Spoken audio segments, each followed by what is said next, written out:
Hello, friends. Welcome to another episode of the Handyman Success Podcast. My name is Jason Call, owner of Handyman Marketing Pros. I'm with my usual partner in crime, my co-host, Alan Lead, owner of Handyman Journey Business Coaching and Honestly Handyman Services in the Sacramento area. If you've been with us for a while, then as you know, our mission with this podcast is to teach and inspire by using these stories of our guests and really the practical day-to-day strategies and things that they do to run their business.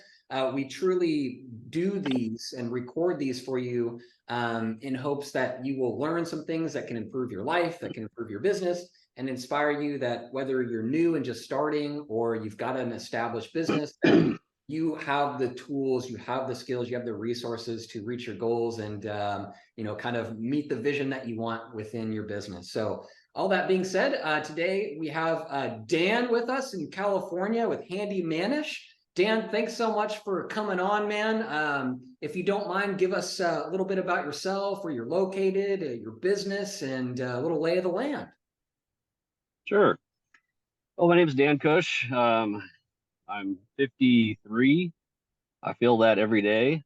I probably should have started this business when I was younger, but I was employed by the Los Angeles Fire Department for 20 years as a firefighter paramedic. Um, been in business for about 2 years, and it's been good. It's been a learning experience, and I think largely my success is due to the influence of Alan Lee with his books, and just somehow I believe it was my wife actually who stumbled across the Facebook group, and that exposed us to his three books that he wrote, and then the whole community of handyman across the nation that I often bring up to my clients that I'm a part of, who are just trying to make handyman services a legitimate trade, if you will, and a professional endeavor. Awesome.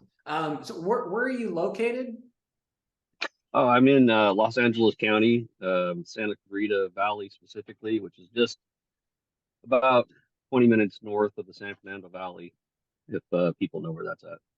Okay, awesome. Yeah, I that none of that makes sense to me. I just know that you're right after the grapevine when you're heading Right, south. yeah. Or right before it. Right before it, right before it. Yeah. Awesome. And if you could kind of also just give us a little bit more snapshot of where you are in the business. 2 years old. If you don't mind sharing kind of your annual revenue from 2022 and kind of what your goal is this year. And do you have any like helpers, owner operator? Yeah, I'm an owner operator right now, a one-man show, although I'm considering making it my goal before the end of the year to hire a helper.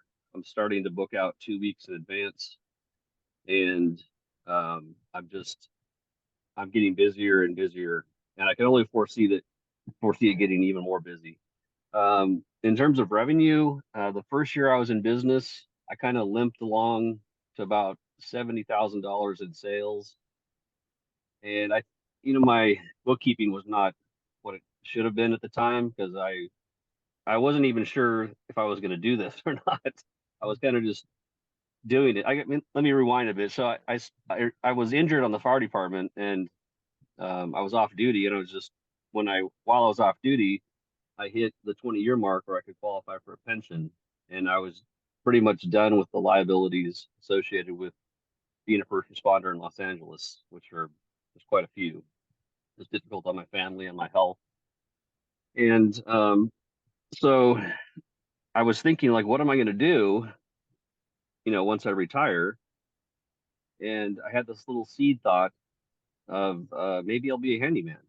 It just kind of popped in my head. I had a good friend who's he's a pastor in Fresno, and he's constantly reading, and he's always encouraging the young men in his church to stop watching YouTube and to actually start a business.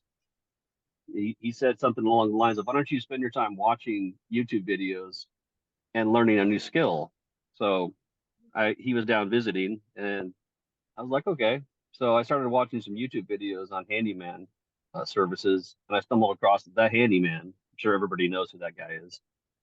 And he just kind of convinced me that it's something that I could do.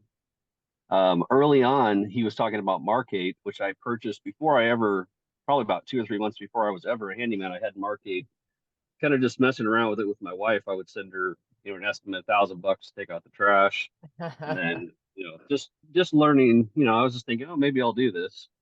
I ended up buying a bucket of tools with one of those cloth inserts, Mhm. and I still have the tool list of handyman tools I downloaded from some website that said you need these specific tools. So I had my bucket of tools and some really crummy business cards from Vistaprint with the ubiquitous crisscross silhouettes of tools, which I tell people, please don't put that in your logo.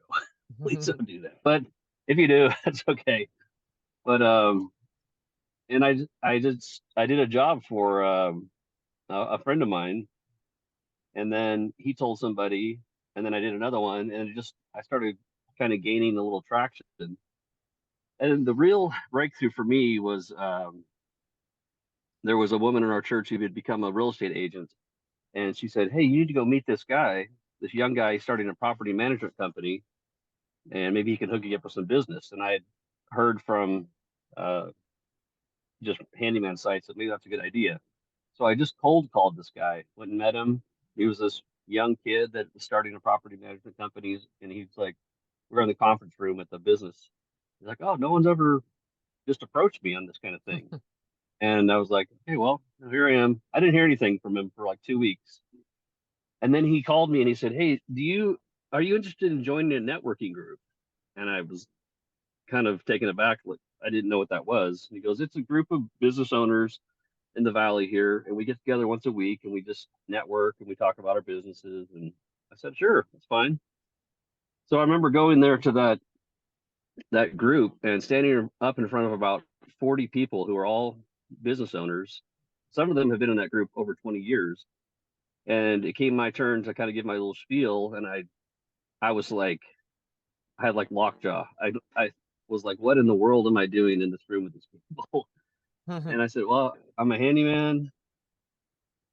I really didn't have much to say. And I fix things, and my name's Dan. I'm a retired firefighter. And I sat down. And then I came back the next week and the next week. And then in the course of being added to that group, a lot of professional development has happened to me being a part of that group, Hmm. because I was able to interact with other professionals. And specifically, I met a graphic designer in the group who designed my logo. And I remember agonizing over having to spend $95 to have a logo design. Then she did my business cards, then she did my T-shirts, and now she's handled everything. I think I've spent, last time I looked at QuickBooks, I'm at about $13,000 a year on marketing and advertising, which is T-shirts and flyers and website maintenance and SEO and on and on and on. So becoming part of that group really got my name into the community with people who are heavily connected with real estate agents and the Seroptimus Club, which is a benevolent women's organization. The Boys and Girls Club president was there. Boys and Yeah, I think it's called Boys and Girls Club of America. It's a local charity, but they're national too. And so I just started getting my name out there through being part of that group. And then once I got my website up and started doing some marketing, it just kind of just blew up. You know, in the last 4 to 5 months, um, I have broken my monthly earnings goals or records. I'm on track to make about 170,000 in gross sales this year. Wow. And last month I hit over 16. I think this month I'm gonna hit over 18. And of course that's gross sales. That's not profit all the way. But yeah, I'm in the position where I have to sink or swim, and I've been swimming because the water's been nice. So it sounds like you were kind of thinking about the whole handyman thing, got plugged into the professional networking group, and then it became like, well, this is what I'm doing now. Are Yeah, we understanding that right? So yeah, definitely. Yep. So how long ago was it then? Was it sometime earlier this year or later last year when you like got the logo website, like started putting yourself out there and going gung ho with it? Yeah, it was May is when I got into the networking group. I think it might have been April. And then I've just slowly been working with the graphic designer and her best friend, who's a website person. And um, that was before we knew about your services. So, That's all good, man. As long but whatever, as long as something works for somebody, and it's working for them, that's all that matters. yeah, So yeah, we that was April or May of 2023 or 2022? 2022. Okay. Yeah, Okay. but we didn't really. It was September when we finally sprung for the website, and we had read something about the best time to advertise is 90 days ago, and so I was Yeah. like, dang it, I missed it. So we got onto Yelp. Um, Yelp has been good and bad, not bad, but it's Yelp. People that use Yelp are usually very opinionated about it. And then we became a Google verified business, and then we participated in I'm not sure what the program is because my wife, I got to mention my wife. I forgot about that. Please forgive me. She does all the social media stuff for us. She uses Chat GPT to write all our posts. She handles all the administrative stuff. Um, she's been instrumental in our Instagram, our Facebook, our website. Really instrumental in just pushing me to raise my prices higher and higher and higher. And I'm very thankful for her. That's it. Yeah. Awesome. That's Yeah, I know fantastic. something we talk about all the time is like having your spouse on board with your business and supporting you. And it's just an absolutely critical component to the business, especially in the early phases when it's a lot harder when there's just not calls coming in and you're just trying to figure everything hmm out. Yeah. Early on, I had anxiety about not having work. Now I have anxiety about having too much. So, you know, it's I've read a couple posts on the Handyman group about guys who lack confidence or they have anxiety or they're just not motivated. They have depression. So it's something I've struggled with too. I find that the thing that's helped me the most is just getting out of bed and putting on my uniform. Because then I'm like, okay, I'm doing this. Then I go, once I start working, the time flies by and I come home in a much better mood. And I realized the thing that I had agonized over for like 5 days in terms of like, oh my gosh, I don't know if I can do this job or not. And then I come home and it's done and I'm paid. And I'm like, my confidence level, I was talking with my wife about this last night. My confidence level in the last 3 or 4 months has really been increasing to the point where I rarely feel anxiety about anything. I'm just, once you do a faucet a bunch of times or a fan 8 times in one house, the same fan, or you replace an exterior door and you got to cut the stucco and grind down the slab a little bit, or just, all these things that you're not used to doing. As you do them more and more, it just, you don't even think about it anymore. So, Right. That's awesome. So looking at your revenue numbers, so the first year you were at about 70,000. This year you're on track to be at 170,000. What would you attribute that growth to? Like, is it just simply you're charging more for your services now? Are you busier? Like, what would you attribute that to? yeah, definitely raising my prices.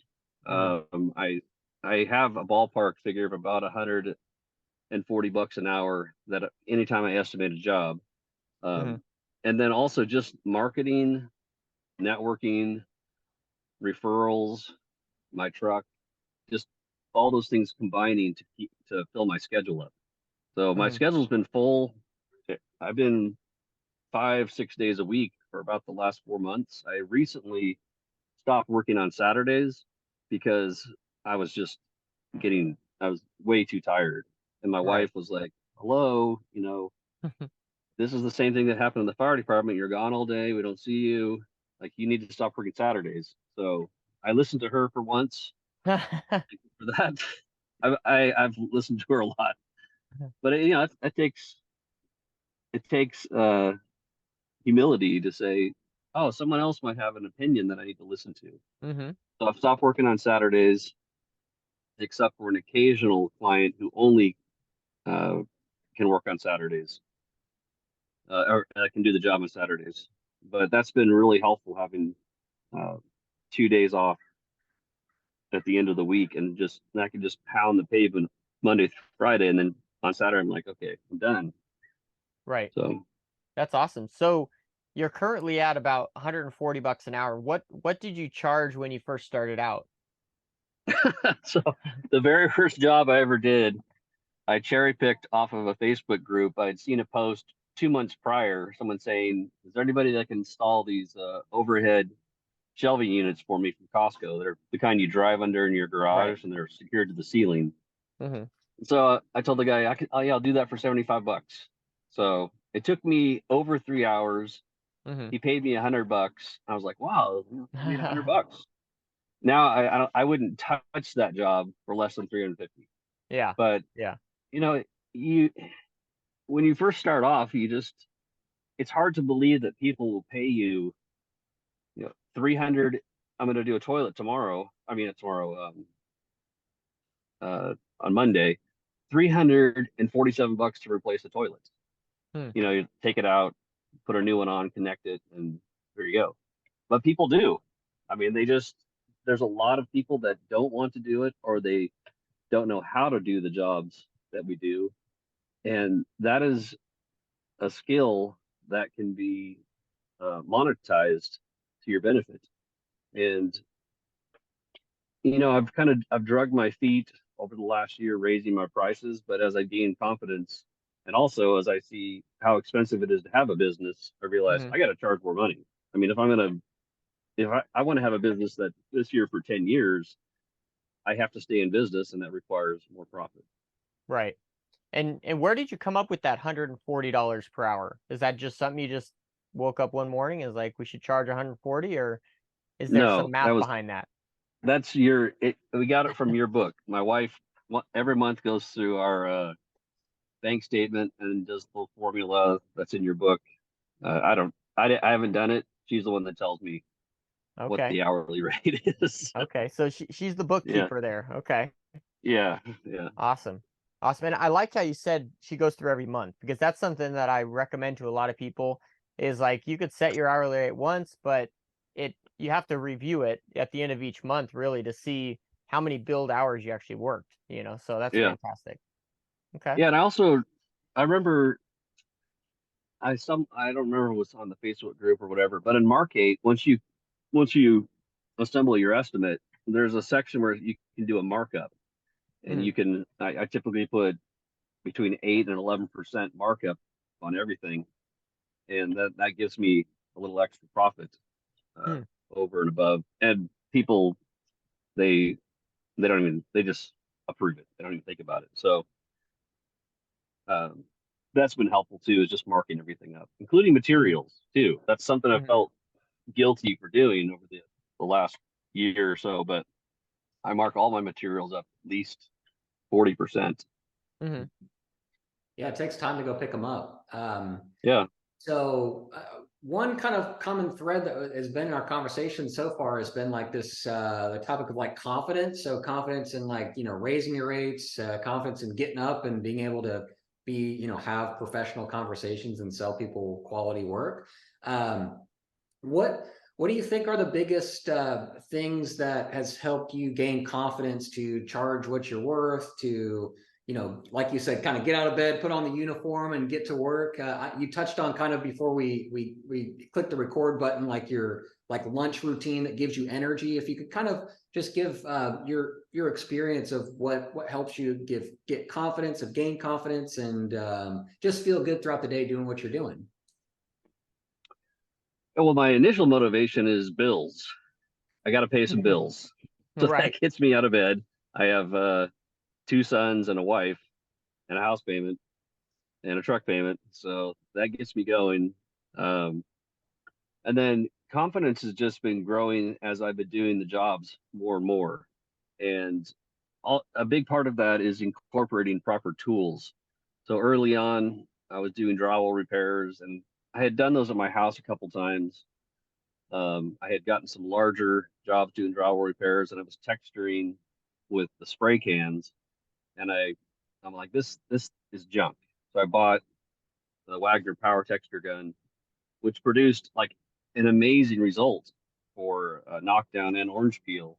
And so that tool gave me a more professional result, which in turn built my confidence. So now drywall repairs are nothing. I don't even think about them. I just go and do them.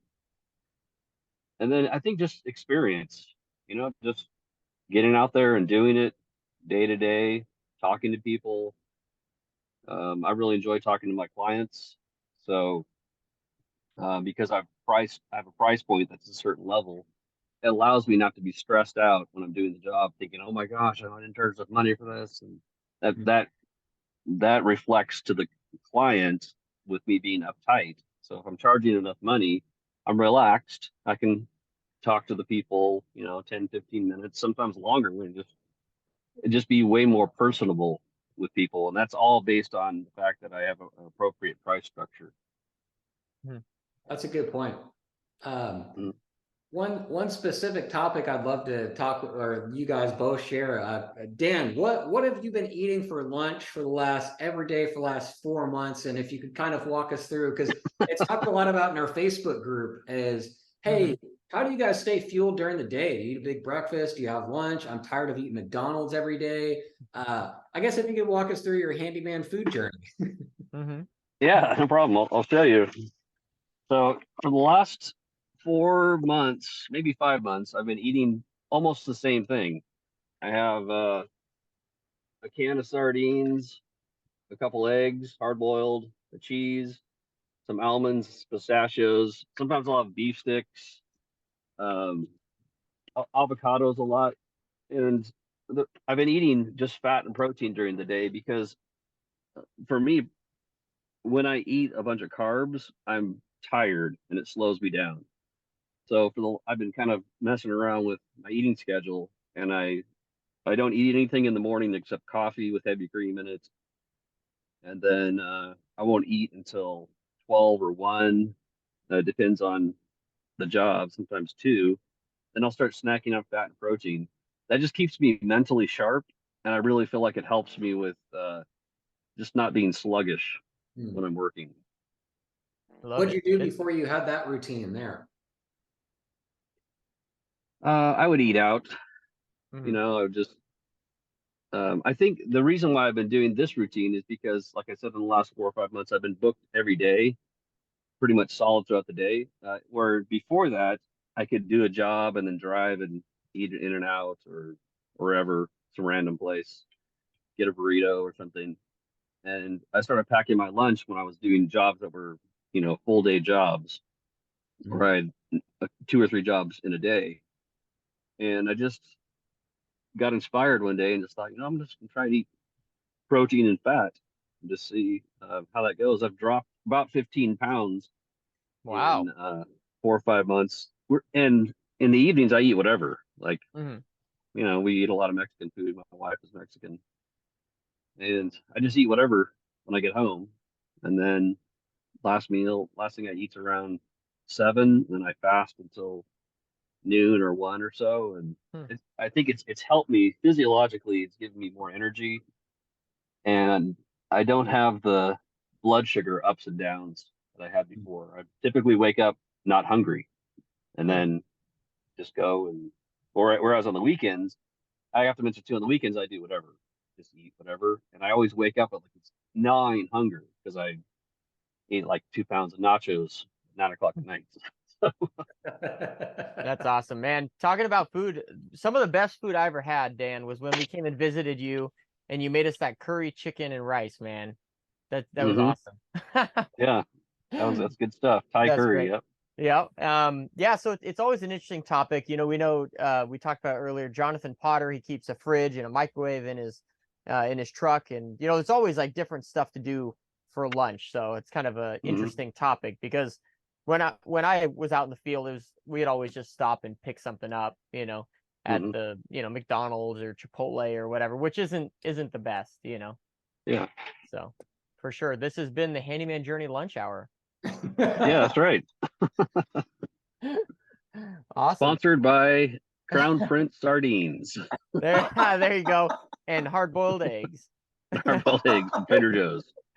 So Dan, what are some things that you would say has worked well in your business, and what are some things that haven't worked well in your business? Mark 8 has worked really well for me. I would be lost without Mark 8.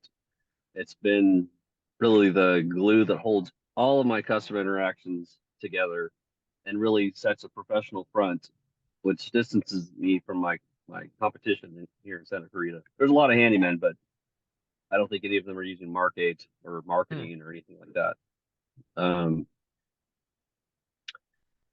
What hasn't worked well for me is handling calls in the evenings when I come home, handling inquiries. I made some improvement in that regard because I paid for the plugin for Mark 8 to be put on my website. So now instead of me having to like physically type in the information into Mark 8 from the website submission form that I had before, it's just automatically there. So that's really helped. So I can just open up the lead. If it's something that I can do up an estimate real quick, I just type up an estimate, send it to them, it's done. Whereas before I had to type all the stuff in, and that's helped. But I'm still trying to work on systems for getting back to people. I typically don't answer my phone during the day. I used to, and my phone rings so much. That's something that's not working really well for me, is that issue of not having someone answer the phones. The good My wife news and I is have talked. if you're not answering the phone at all during the day, like, if you're ever ready to, when you get to the point of ready to hire somebody, if you get like someone to answer that phone throughout the day, that's a lot of work that's just sitting in the phone. Yeah, Right. and I feel that definitely. Yeah. So what do you currently do? Like, what does your day look like? Like, you work, 8 to 5, and then you come home, and do you like call people back in the evenings, or what does that look like for you right now? Yeah, I typically start work at 8, try and aim to end by 4, sometimes a little earlier. Get home, talk to my wife briefly, take a shower so that I can talk to her a little bit longer because she says I smell. And then I'll just head over to the computer, do a couple estimates, a little bit of texting back and forth with people. I generally stop responding to texts and phone calls around at 5 o'clock, because then we have dinner at 5, and then it's just family time after that. So trying to having boundaries with texts and phone calls is very important to maintain family life and spousal what's the word I'm looking for? Delight. So she doesn't kill you. Yes, exactly. Okay. And Yeah. how do you think that that's working for you? Like, are you able to call everyone back, or is there some people that go unanswered? Because, like, I don't know about you, but like for me, when I first started out, I got the reputation of like, don't call honestly because he doesn't call you back. Like, it was so Okay. bad that like I just didn't have time to call people back. And unfortunately, I just wouldn't call them back, and it sucked. But how's it for you? Like, are you able to call everyone back, or? Yeah, mostly I am. I find that a lot of the interactions I have with clients, often I don't even say a word to them. They submit information. If the job is something that's, item specific, like I need 4 ceiling fans replaced, I send them the estimate, they approve it, I schedule them via text, I show up, and that's the first time I've talked to them. Oh, wow. I think, people in our culture nowadays are used to not talking on the phone, and I think there's a large demographic that prefers not to do that. They just want to text some information, know that you're going to show up, and then when you show up, then you start talking to them. I do get calls from people that are more like tire kickers, which I can almost immediately discern who those people are, and so then those are the people I have to call and talk to a little bit. And generally, those kind of jobs the inquiries don't actually pan out into being legitimate jobs. Is there anything you do to save your time from tire kickers? Like, how do you identify that? And do you kind of like, Mhm. give them a price or something to kind of save your time?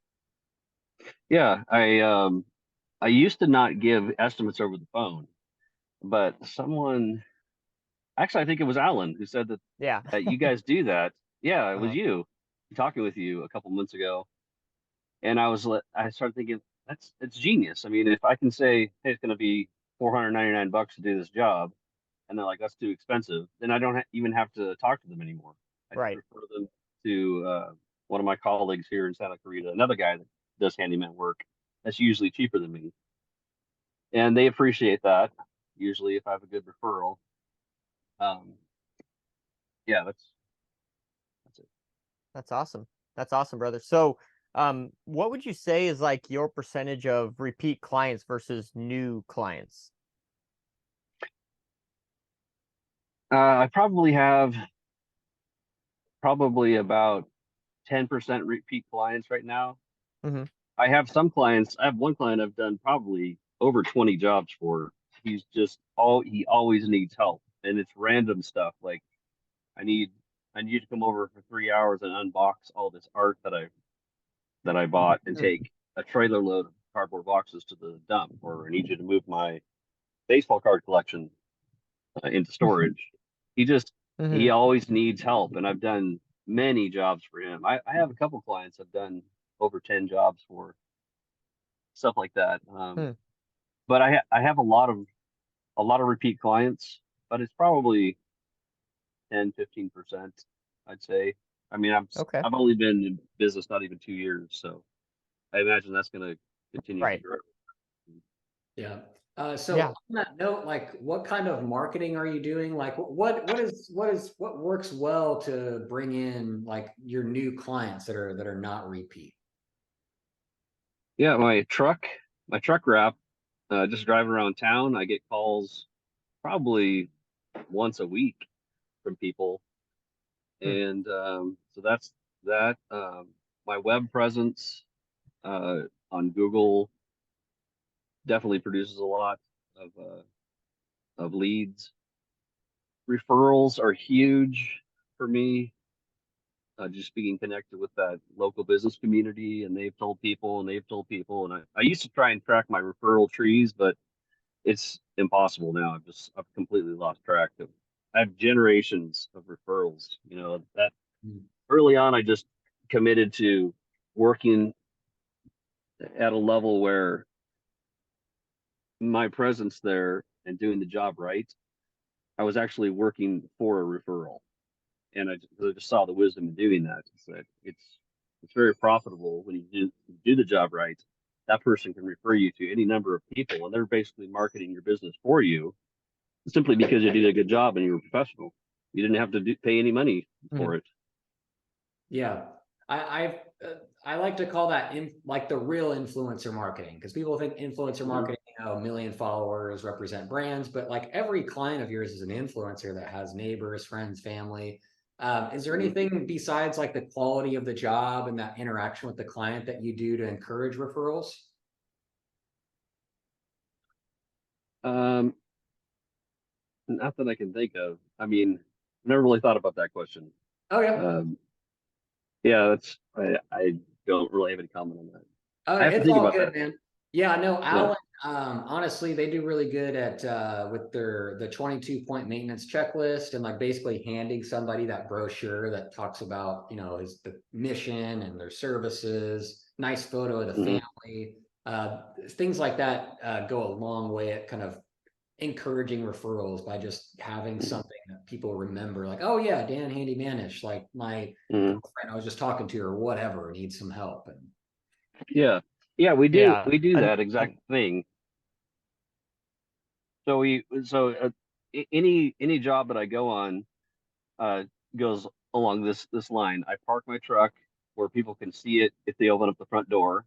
Then I'm standing there with my hat on and my uniform shirt. I have a brochure. I have a business card. I usually have a dog treat in my pocket because people have dogs, and I try and make friends with the dogs immediately and establish some rapport. And I have boot covers, and I say, "Would you like me to wear boot covers in your house?" And that's kind of like the first initial impression that people get of me, and I think that goes a long way in promoting my business and getting referrals. Yeah. I love the dog treat Yeah. thing. Yeah. I'm just gonna write That's that a good down. trick. That's a fun little Mhm. idea. Mhm. Yeah, that's good. Yeah, another thing that we like is, on our brochures on the back, we have a picture of all of our employees. So at the end of the job, they give them the brochure and they circle their picture and they say, "Oh, my name's Micah or Jim or whatever." And Mhm. oftentimes we'll get a review right after that, and they'll use them by name. It's kind of cool. So it kind Yeah, of puts a name to your handyman. It's like, okay, and yeah, so kind of a cool little touch. That's it great. is. Yeah, yeah. Fantastic. So Dan, what would you say are some of your biggest wins in business, along with kind of your biggest losses? Like, I know you've been at this not quite 2 years, but what would you say is like one of your or a few of your biggest wins that you want to share? Um, right now, I think my biggest win that hasn't actually been won, but it's Mhm. about to be, is a job I landed with the Residence Inn Hotel. They have 18 suites and they have individual forced air units in the suite, and they were getting noise complaints. So the manufacturer of the unit sent them a heavier door, but it wouldn't fit into the opening of the old door. So they called me to demo it out and reframe it, install the new Hmm. door. And that lowered, they have a decibel meter in the hotel room, and they measured the decibel meter, the sound, it lowered it down to the acceptable, I think it's 43 decibels or whatever. And so they have 17 other rooms that need that done in. So Wow. that's going to be a huge win for me. Just getting it more into the commercial market, and then also just financially, I could probably knock out two or three of those a day, Yeah. and that'll be really profitable. Um, I think I consider a day a win when I make $1,000, Hmm. and specifically as I'm doing two or three projects, trying to get to that amount, getting a call from someone who says, "Hey, I need this thing, whatever it is. Can you do it today?" And I say, "Oh yeah, I can. I got an hour and a half or 2 hours. I can fit you in. Here's the price." And they say, "Okay, we'll do it." So I can like kind of add pad that on top of what I already had scheduled. Hmm. Those are always my favorite days and days that I consider wins. As far as failures, or is that what you asked me? Or losses. Yeah. What am What are I? some biggest like losses or failures that you've kind of experienced in business? I haven't experienced any huge ones. I've had a couple. I've had at least one plumbing incident um, on an exterior spigot that needed to be replaced. And I'm pretty familiar with plumbing, but I've never seen a spigot that was soldered inside of the pipe rather Hmm. than having a sleeve that goes on the outside of the pipe. Hmm. So I ended up cutting it off, thinking I could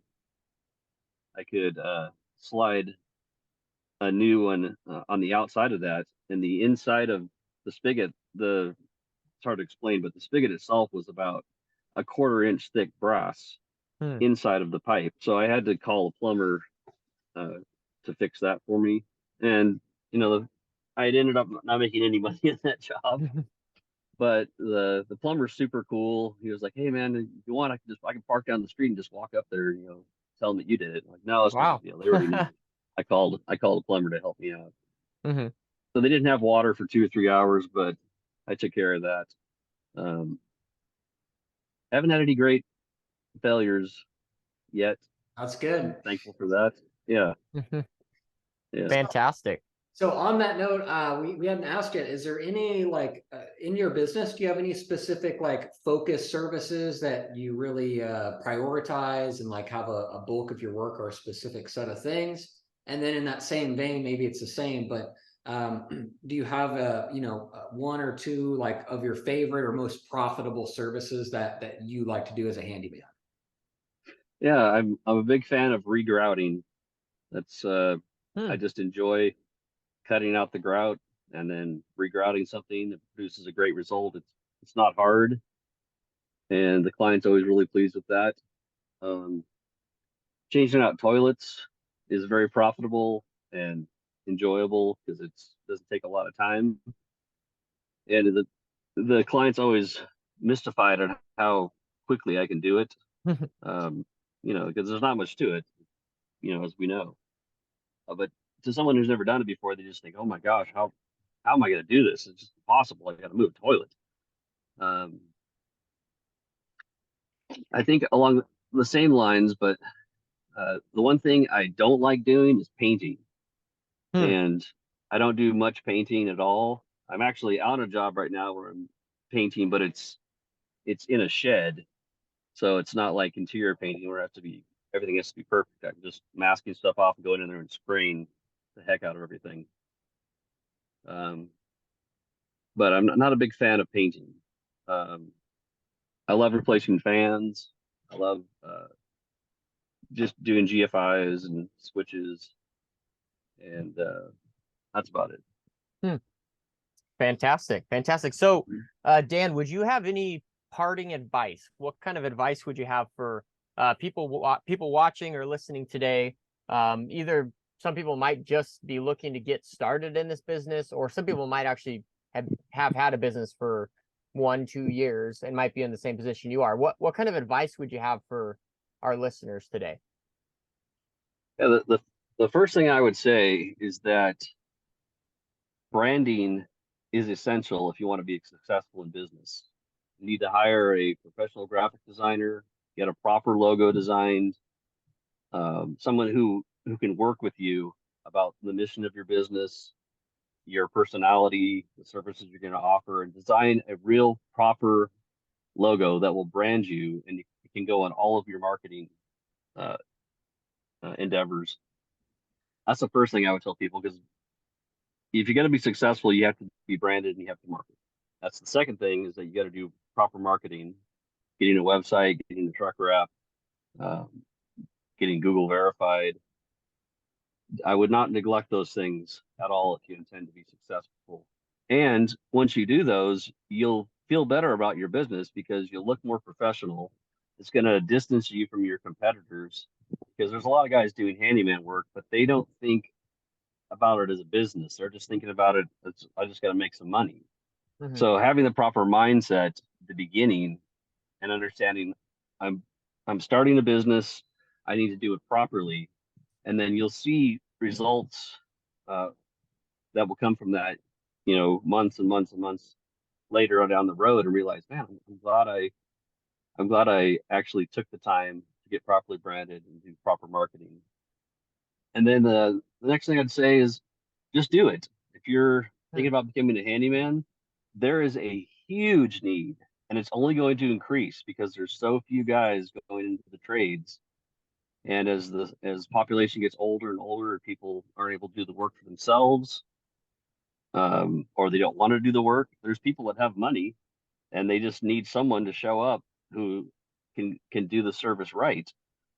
And they're paying people sometimes who can't even do the service right, who don't show up, who aren't professional, because they just need somebody to do it.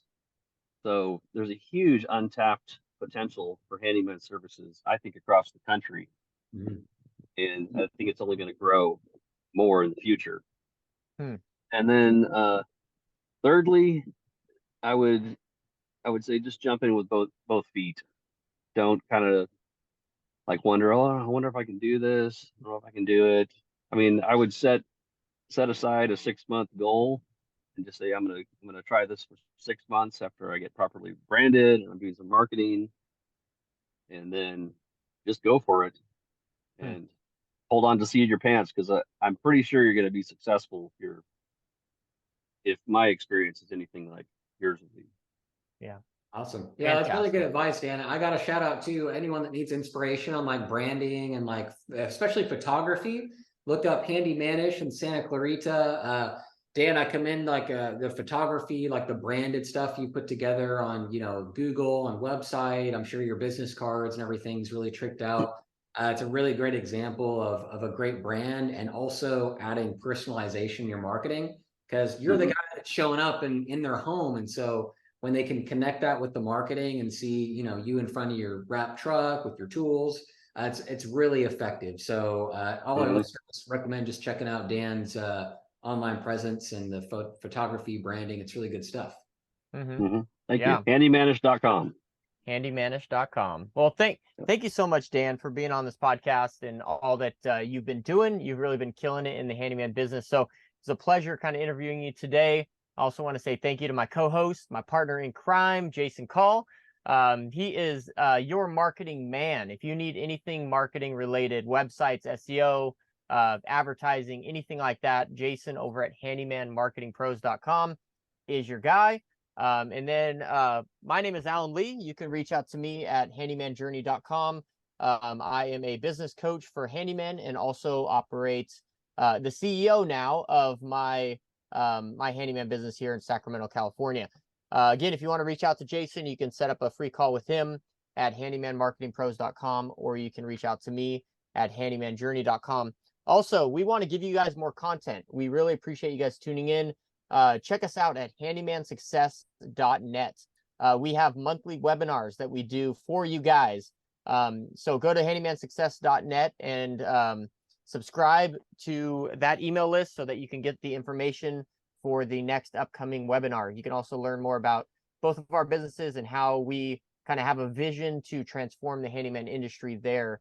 Again, that's handymansuccess.net. But thank you guys so much for tuning in and listening to these podcasts. We really do these things for you and are honored that you guys join us every single month for these webinars. So thanks again to Dan and Jason, and I hope you guys have a fantastic day.